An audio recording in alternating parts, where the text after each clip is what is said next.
Welcome, one and all. My name is Jason Davis, and this is Empower Volusia Common Sense, and we're coming to you hidden in an iron bunker from an undisclosed location in the highlands of West Volusia County, and we are guarded by 2 rabid Pomeranians and 1 crazy cat. And thanks for tuning in and listening to us today. Today's date, of course, is September 19th, 2019. Where's the year gone? I mean, it's been crazy.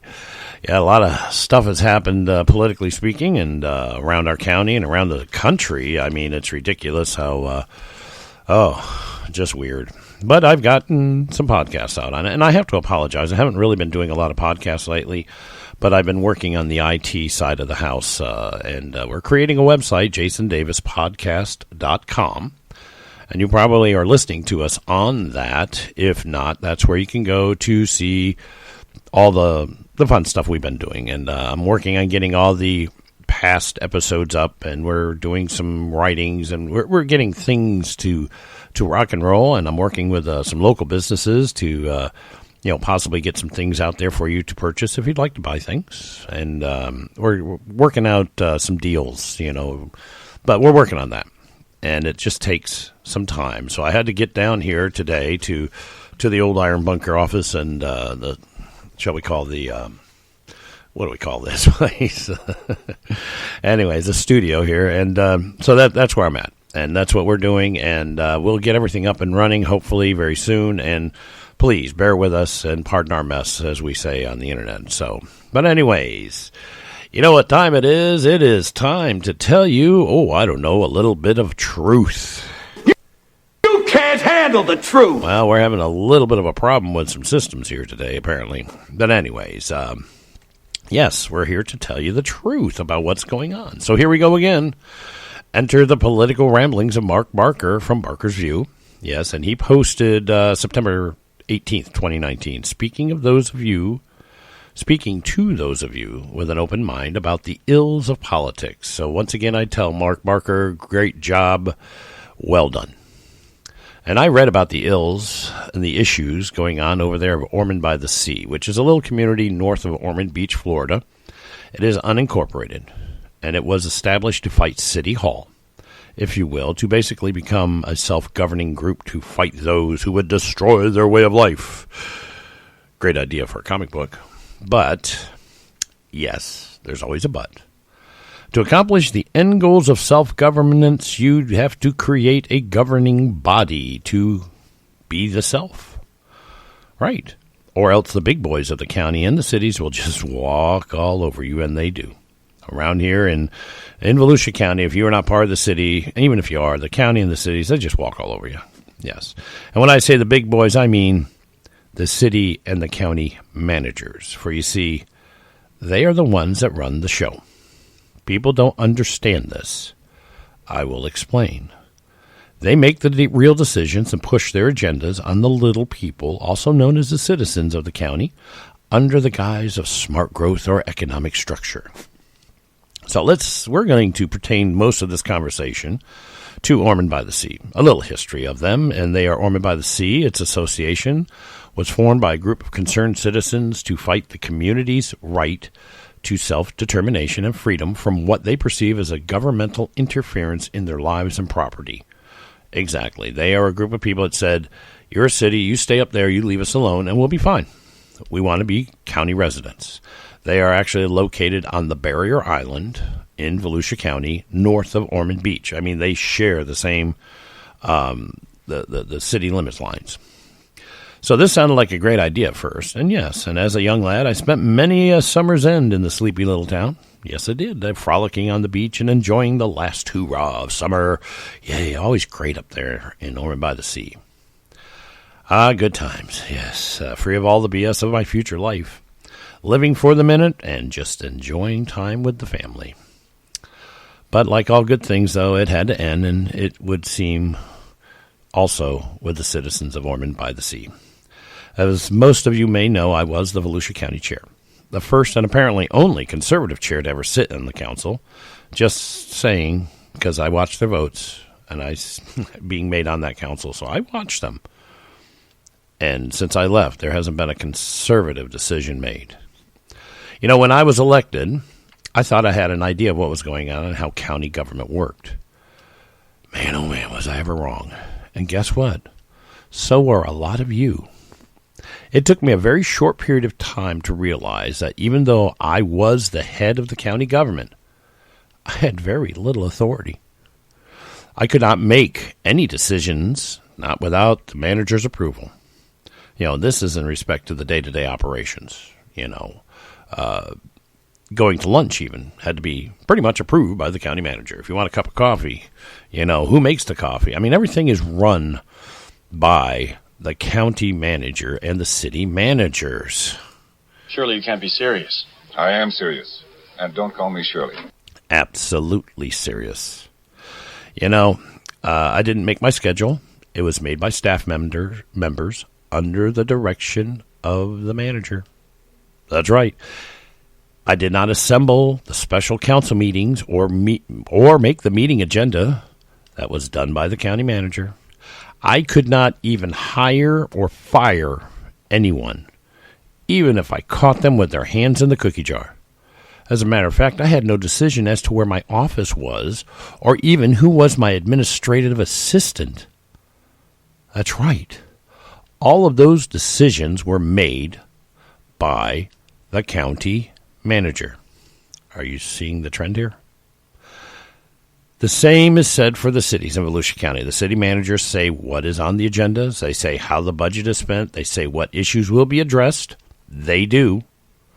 And they are the ones that push for annexation of smaller communities.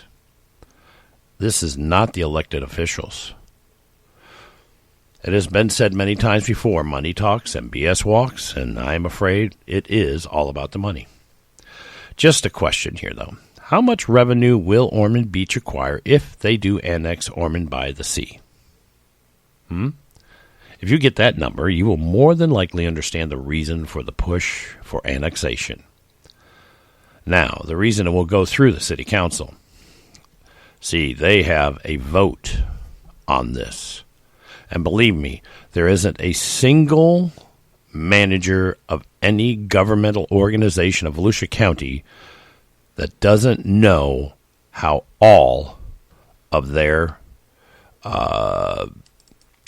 council members are going to vote. They know, and it's actually illegal. It's called polling, and they'll say, "No, we don't poll."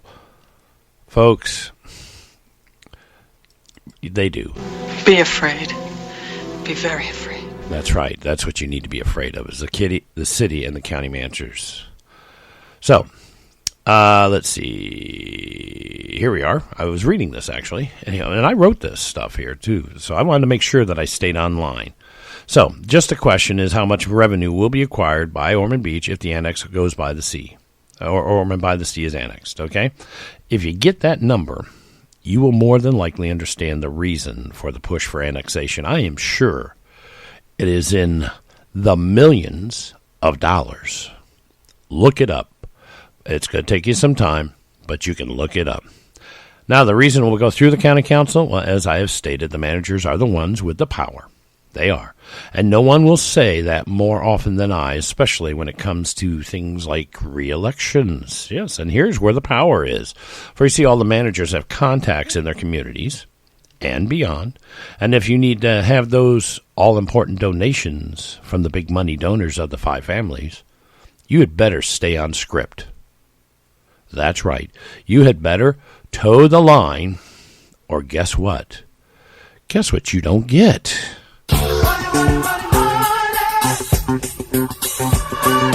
That's right. I love my little sound bites. You know, I was promised by all the big donors the all-important donations for my reelection.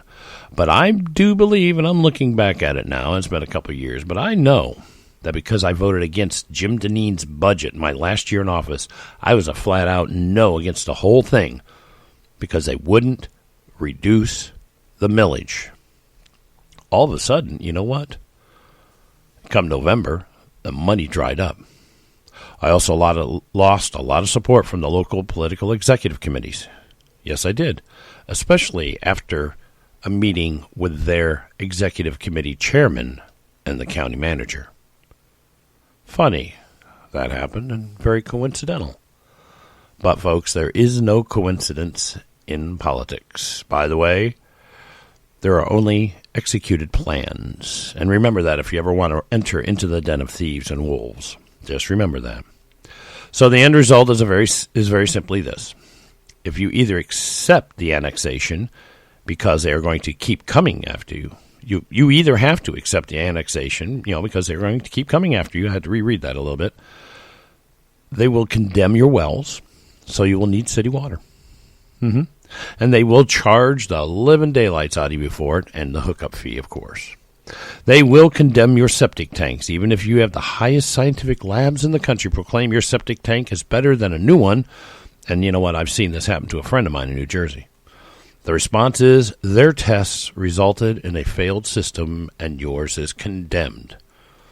And they are not issuing new permits here for septic tanks on the barrier islands. And by the way, that is a thing Volusia County has passed an ordinance where there are no new county permits for septic tanks on the barrier island. You have to hook to a existing city system. Can we say hand in hand? And in case you missed it, they've already run the water pipes and septic lines down A1A. So you will have to connect if you are within a certain amount of feet from those lines. That is actually a state law. If your septic tank fails and you're within X feet of an existing system, you have to connect. No matter, and I don't get how they do this, no matter how much it costs. See, to hook up to a septic system, they charge you this humongous, crazy amount of money. I had a friend that is up in Lake County, and which is just around here from Volusia County. And his septic tank, his well went dry. He goes, oh, well, I'll just get a new well. Well, he went to get a permit for a new well. The city said, you're within 1,500 feet of the water system, because they ran pipes all over the place up there in this wonderful little town called Sorrento. And he says, well, yeah, I'm like 1,105 feet from the water system. They said, good, you have to connect. Hey, I don't want to connect. We don't care. State law, county law, city ordinance, everything. You have to connect. Okay. All right, I guess I'll go run some pipe. Nope, we have to connect it. They charged this guy $10,000 to connect to a water system he didn't want anything to do with. Talked about forced governance.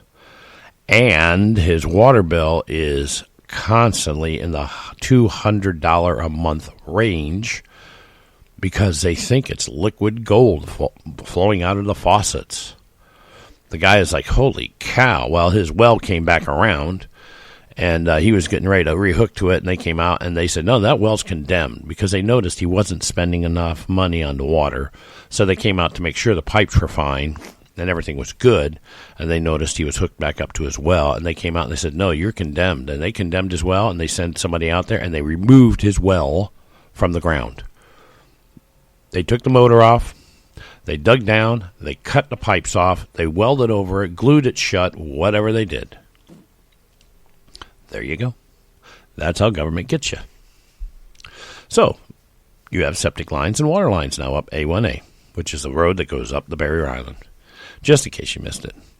Slowly and underhandedly, the city and the county have been setting you up, folks, for a fall, setting you up to rely on their services. And if you have all of their services, then you will have to annex. Keyword, have to annex. And then there's the issue of contiguous property lines. Another sneaky way for them to get you into their overtaxing, greedy hands. Yes, sirree, Bob. This is when a piece of property is surrounded on three sides by city annexed property. By state law, then you are forced into annexation, and you have no choice. None. That is a simple explanation to it. It goes farther into the weeds. But that's the simple justice of it. So, folks, Ormond by the Sea residents, what can you do? Well, my fellow Volusians, your only option left is to incorporate your community into the city of Ormond by the Sea. That's right, you have to make your own city. So, How are we going to do this? Well, there is a process: drawing maps, writing city charters, creating offices, because that's what they end up being. Creating offices of police chief, administrations, city manager, another manager, city council members, road, bridges, et cetera, et cetera, et cetera, et cetera. All the bureaucracies. You have to create them. You have to have a petition signed by every citizen that accepts this proposal, and there is a minimal amount of signatures and residents. See, cities or townships are population-based. That's right. You can't just take 40 people and say, we want to be a city. You can't do that. There is a certain number in the state of Florida that you have to be a city or a township. Pearson is a township. That's right. So is, I think Lake Helen is a township. That's true. So you'll have to have a petition. And then you'll have to put it on the ballot for the citizens in your community to vote on. And it will have to pass, I do believe, by 2/3, 60 or better percentage, I believe. I'm not quite sure on those numbers. It depends. So it gets a little far into the weeds to do this. And then there are state-mandated rules to operate a city, city regulations, cost of fire, sheriff services, plus. So you can do this. So can you. Yeah, you can do it. Will you do this? I don't know. See, from what I've read with Mr. Barker's view, your organization has been split into factions and of incorporate and do not incorporate. Now, can you get the citizens together to create a more perfect city union? Can you agree on the structure of this new city? Who will lead the charge, but most importantly, who will follow? See, here in the old iron bunker, we are in unincorporated, and I have been approached by the city to incorporate. I asked them a few simple questions. What is the benefit of me incorporating? Will you lower my taxes? Will I have better police, fire, and ambulance services? Will you provide me with a high-quality water service and wastewater services at a reasonable cost? You know what? The answer to that is no. Which I have for all time. I have lived here. The answer has been no. So, my answer to them is no. See, we have a city system here for water. It's voluntary. You can hook to it or not. I have a deep well. I have my own septic system. So they're not going to spend the millions of dollars to put in a septic line because it gets really crazy and ridiculous. And they were talking about that at one time, and it was way out of cost for their little budget. Will I have better police, fire, and ambulance services? No, not really, because the sheriff, the county fire services, and the county ambulance services are the services we have in Pearson anyways. So I'm not going to get anything different. Will I get a better high-quality water service than my deep well and wastewater services? Well, the wastewater, not a chance, not for probably 30 years. And their water is so high in fluoride and chlorine and every other little chemical that they throw in there that, to be honest with you, I can't drink the water. It makes me ill. So that's why I say no. And that, folks, your options, folks, are very simple. You can annex, or you can continue to fight, or you can make yourself your own city. Which one will you do up there in Ormond by the Sea? I don't know. Sometimes you just need to use only a little common sense.